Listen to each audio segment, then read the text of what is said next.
Welcome to Brave Solution Time. For today's video, we are going to see exercise 2.1 9th sum and 10th sum. So let's get into the video.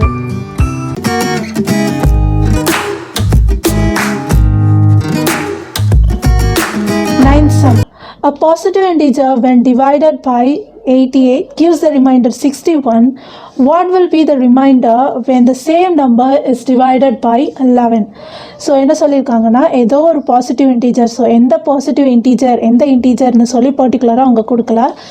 So அந்த integer when divided by 88 divide பண்ணும்போது நமக்கு reminder வந்து 61 கொடுக்குது அப்படின்னு சொல்கிறாங்க. So நம்ம first given எடுத்து எழுதலாம். கிவன் வந்து ஒரு பாசிட்டிவ் இன்டீஜர், ஸோ நமக்கு எந்த பாசிட்டிவ் இன்டீஜர்னு தெரியாததுனால நம்மளே எடுக்கலாம். So let x be the positive integer. So நமக்கு என்ன இன்டீஜர் என்னன்னு தெரியாததுனால நம்மளே ஒன்று எடுத்துக்கிறோம், which is x. Okay, so I'm taking x as a positive integer. So x when divided by 88 gives a remainder 61, right? So நமக்கு already நமக்கு Euclidean division lemma தெரியும், which is a is equal to bq plus r, right? So இப்போ a வந்துட்டு என்னது, நம்மளோட positive இன்டீஜரை. So x when divided by 88, so 88 divide பண்ணுறாங்க, அதாவது b வந்து என்னது 88 அண்ட் நமக்கு q தெரியாது. ஸோ அதை வந்து நான் இப்போ ஒய்ன்னு எடுக்க போகிறோம். ஓகே, ஸோ கோஷியன்ட் என்னன்னு நமக்கு தெரியாது, பட் ரிமைண்டர் கொடுத்துருக்காங்க. Gives the reminder 61. So remainder என்ன 61, ஸோ கொடுத்துருக்காங்களா. And now what will be the remainder when the same number is divided by 11?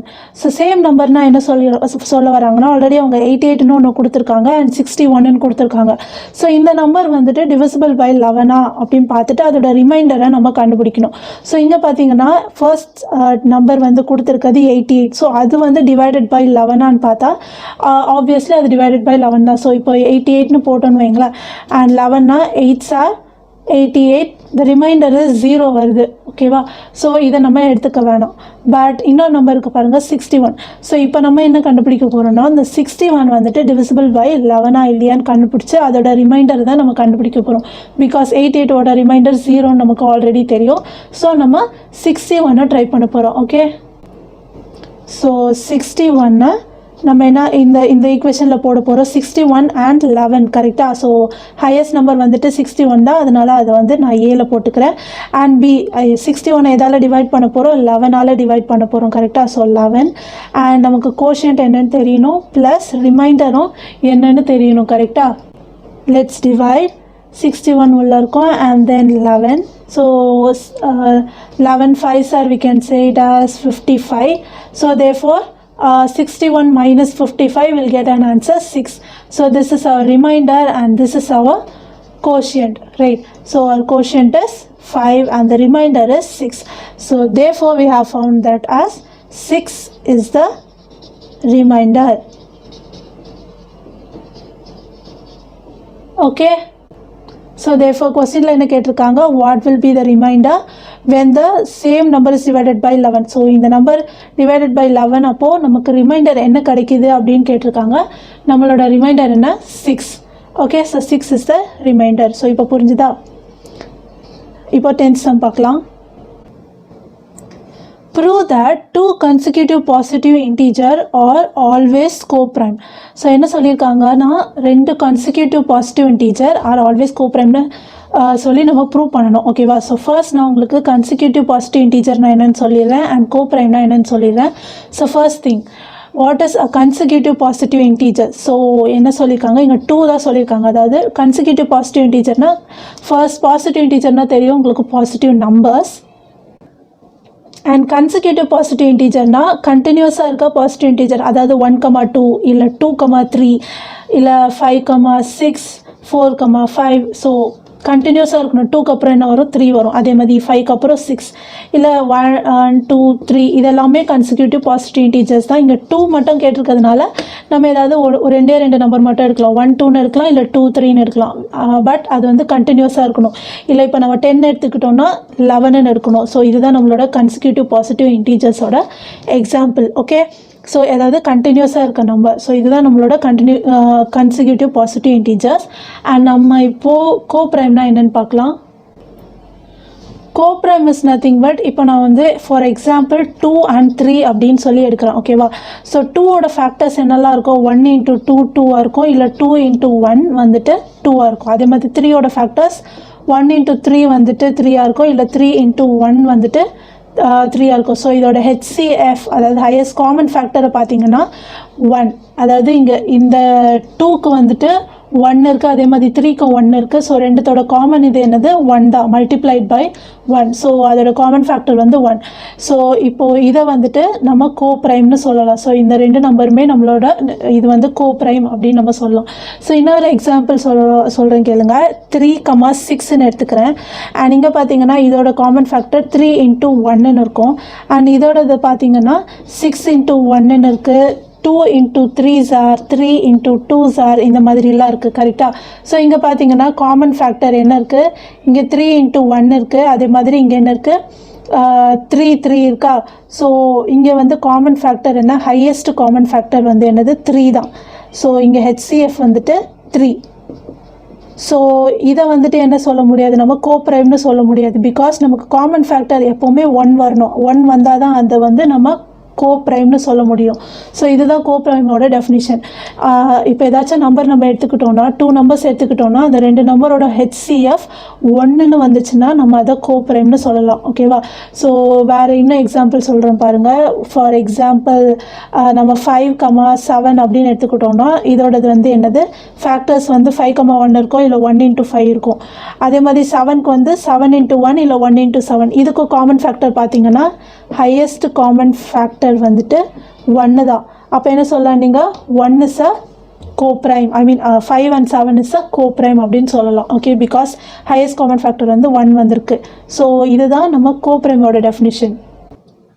So இப்போ கொடுத்துருக்க கொஸ்டின் படி பார்த்தீங்கன்னா 2 consecutive பாசிட்டிவ் இன்டீஜர், அதாவது 2 பாசிட்டிவ் இன்டீஜர் எடுத்திருக்கோம். அந்த 2 பாசிட்டிவ் இன்டீஜரோட ஹெச்சிஎஃப் வந்துட்டு அதாவது ஹையஸ்ட் காமன் ஃபேக்டர் 1ன்னு வந்துச்சுன்னா then you can say that as coprime. அதாவது 2 கான்சிக்யூட்டிவ் இன்டீஜரும் கோப்ரைம்னு சொல்லலாம் ஓகேவா. ஸோ 2 கான்சிக்யூட்டிவ் இன்டீஜரை வந்து நம்ம ஹெச்சிஎஃப் கண்டுபிடிச்சி ரிமைண்டர் 1 வந்துச்சுன்னா then you can say that as a coprime.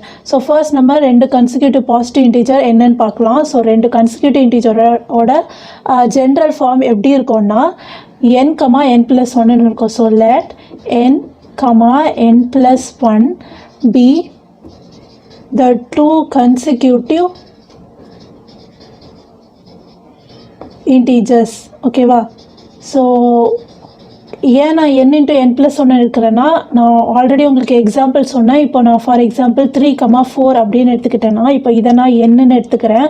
So இது வந்துட்டு நத்திங் பட் n+1 கரெக்டாக, அதாவது 3+1. ஸோ இதை 3, இதுக்கு பதிலாக நம்ம 3+1 கூட எழுதிக்கலாம், which is nothing but 4. So அதை தான் நான் ஜென்ரல் டேர்மில் எழுதியிருக்கேன். ஸோ ஃபார் எக்ஸாம்பிள் வேறு ஒரு எக்ஸாம்பிள் பார்த்தீங்கன்னா 6,7 அண்ட் இதை இப்படி 6ன்னு எழுதலாம், 7 வந்து 6+1 எழுதலாம் கரெக்டாக.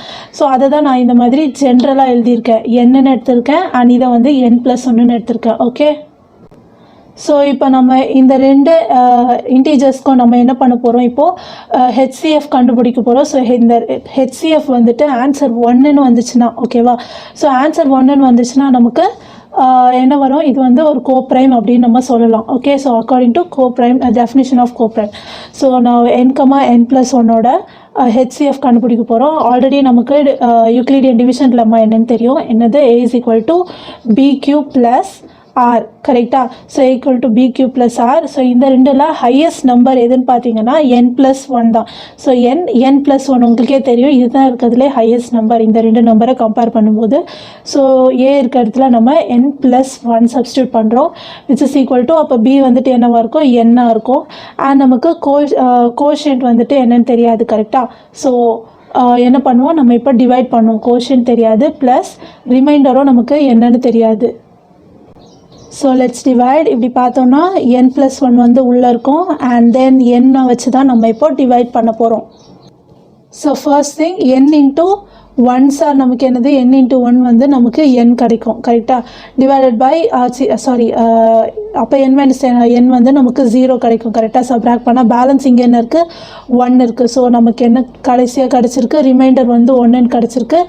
அண்ட் தென் இது வந்துட்டு என்னது, கோஷியன்ட் 1ன்னு கிடச்சிருக்கு. ஸோ ஓகேவா, ஸோ கோஷியன்ட் வந்துட்டு 1 and then reminder is also 1, right. இப்போ வந்து என்ன பண்ணணும், HCF வந்துட்டு நமக்கு என்ன வரணும், HCF படி நமக்கு ரிமைண்டர் 0 வரணும் கரெக்டாக. ஸோ இது ரிமைண்டர் வந்து நாட் ஈக்குவல் டு 0. ஸோ என்ன பண்ணணும், மறுபடியும் இந்த n அண்ட் இந்த 1 எடுக்கணும், அதாவது B and R. ஸோ இந்த B வந்து இந்த நெக்ஸ்ட் டைம் வரும்போது நமக்கு லெஃப்ட் ஹேண்ட் சைடு, அதாவது A இருக்க இடத்துல நம்ம n போடணும் அண்ட் B இருக்க இடத்துல நமக்கு என்ன, நம்ம கிடச்ச ரிமைண்டரை போடணும் 1. அண்ட் இப்போ நம்ம கோஷியன்ட்டை கண்டுபிடிக்க போகிறோம், கோஷியன்ட் அண்ட் ரிமைண்டர். ஸோ கோஷன் என்னன்னு தெரியாது, ரிமைண்டரும் என்னன்னு தெரியாது, லெட்ஸ் ஃபைண்ட் இட். அப்போது என்ன டிவைட் பண்ணால் உள்ளே n இருக்கும் அண்ட் இங்கே வந்துட்டு 1 இருக்கும் கரெக்டாக. ஸோ 1 இன்ட்டு n, அதாவது 1 இன்ட்டு n வந்து நமக்கு என்ன கிடைக்கும், n கிடைக்கும். ஸோ n மைனஸ் n நமக்கு என்ன கிடைக்கும், 0. ஸோ த ரிமைண்டர் வந்துட்டு நமக்கு 0 கிடச்சிருக்கு அண்ட் கோஷியன்ட் வந்துட்டு நமக்கு n கிடச்சிருக்கு. Let's substitute that n and reminder வந்துட்டு நமக்கு 0 கிடச்சிருக்கு கரெக்டாக.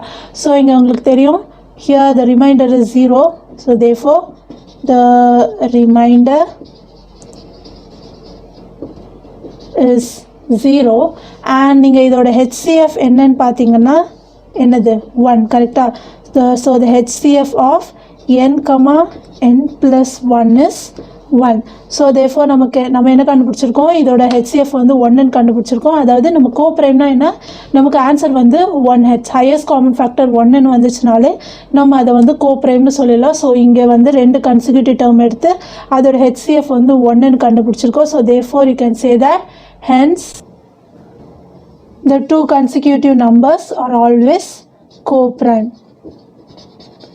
ஓகே, ஸோ நம்ம இதுதான் ப்ரூவ் பண்ணணும், நம்ம தேர்ஃபோர் ப்ரூவ் பண்ணிட்டோம். ஓகே, ஸோ 2 கன்சிக்யூட்டிவ் டேர்ம்ஸ் எடுத்திருக்கோம் அண்ட் 2 கன்சிக்யூட்டிவ் டேர்ம்ஸோட ஹையஸ்ட் காமன் ஃபேக்டர் வந்து 1ன்னு கண்டுபிடிச்சிருக்கோம். ஸோ இப்போ ஹையஸ்ட் காமன் ஃபேக்டர் 1ன்னு இருந்ததுன்னா நம்ம அதை வந்து கோப்ரைம்னு சொல்லலாம். So therefore hence the 2 consecutive numbers are always co-prime. Okay, so that's it for this video guys. Thank you guys, thank you so much for watching. If you enjoyed this video, please hit the like button and make sure to subscribe. See you in the next video. Bye.